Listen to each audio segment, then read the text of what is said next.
All right, let's talk about Odin. You know the image we all have in our heads, the wise Allfather, the noble king from the movies? Yeah, that's pretty much a lie. Or at least, it's not the whole story. Not even close. Pop culture sold us a simplified hero, but the god the Vikings actually worshipped? Well, he was way more complex and, honestly, a whole lot more dangerous. So just look at this.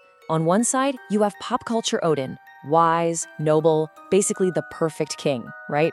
But then you look at the Odin from the actual myths, the original sagas, and what do you get? A deceiver, a manipulator, a warlord. It's a completely different character. The stories the Norse people actually told are a far cry from what we're used to seeing on screen. So, which one is the real Odin? Who are people actually praying to? Well, that's what we're here to figure out. And let me tell you, the truth is way darker and frankly, far more interesting than anything Hollywood ever came up with. Okay, so where do we even begin to unpack this? Let's start with the most obvious clue, something that was hiding in plain sight. His names. Because his names alone were a pretty massive warning sign. Get this, in the original Norse texts, Odin has over 200 different names. Let that sink in, 200. I mean, why would the king of the gods need that many aliases? Simple, because he was hardly ever showing up as himself. And here's the kicker, the part that's really wild. These names, they weren't insults thrown at him by his enemies. No, these were names his own followers used for him. Just imagine praying to a god you call the deceiver or the father of lies. It tells you something really important. They knew exactly who they were dealing with. His whole MO was basically this. He'd disguise himself, usually as some old wanderer, show up in a king's court or some random village, and just start stirring the pot. He'd test loyalties, start feuds, gather intelligence, and then poof, he was gone. And this wasn't some once-in-a-while thing. This was his hobby.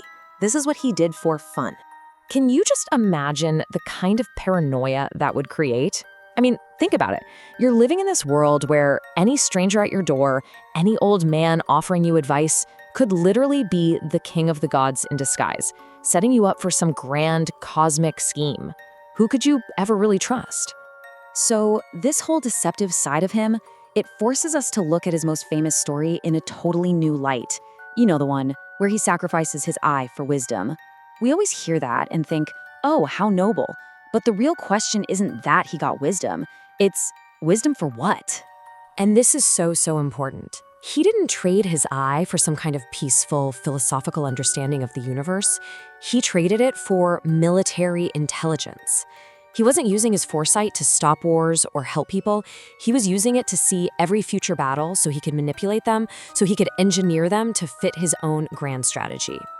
He had this down to a science, a really cold and efficient system. Step 1, see the future battle. Step 2, scan the battlefield like a general and pick out the best soldiers, the ones he wanted for his own army. Step 3, dispatch the Valkyries. And step 4, they go in and collect the bodies of the warriors he handpicked. It wasn't glorious. It was a cosmic recruitment drive for the dead. And his orders were just ruthless. He'd point to some warrior in the middle of a fight and basically say, I want him. Kill him. So you see, the Valkyries weren't just showing up to honor heroes who happened to die.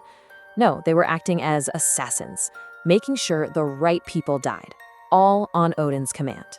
And if you want the ultimate example of how pragmatic, how cold he could be, look no further than his own champion, a hero named Sigmund. Odin picked this guy, gave him a magic sword, protected him for years. But the second Sigmund was no longer useful to his grand plan, Odin himself shows up on the battlefield, shatters the sword he gave him, and just lets him die. Sigmund wasn't a hero to him, he was a pawn, and his game was over. This do-whatever-it-takes attitude didn't stop at the battlefield. It went all the way to the fundamental laws of magic. And this is where we see his staggering hypocrisy. See, Odin was the one who set the rules for everyone else, for gods and for men, but he had absolutely no intention of playing by them himself. All right, so in Norse society, you gotta understand, magic was a big deal, and it was split into two very different types. You had Galder. That's rune magic, spellcasting, totally cool, totally honorable for a guy to do. But then you had Sather. This was a different beast. It was about seeing the future, weaving fate, and for a man to practice it, It was considered shameful, dishonorable, basically unmanly. It was a huge social taboo. So, guess who was one of the greatest masters of this shameful, unmanly magic? Yep, Odin himself, the Allfather, the guy making the rules. Even Loki, the god of mischief, made fun of him for it. He was completely breaking the very code of honor he was meant to uphold. The hypocrisy is just off the charts. Okay, all of that is pretty damning, right? But now we get to the biggest lie of them all. Seriously, if you remember only one thing from this, let it be this: the truth about Valhalla. Because everything you think you know about it, it's wrong. It was never a paradise. We all know the picture, right?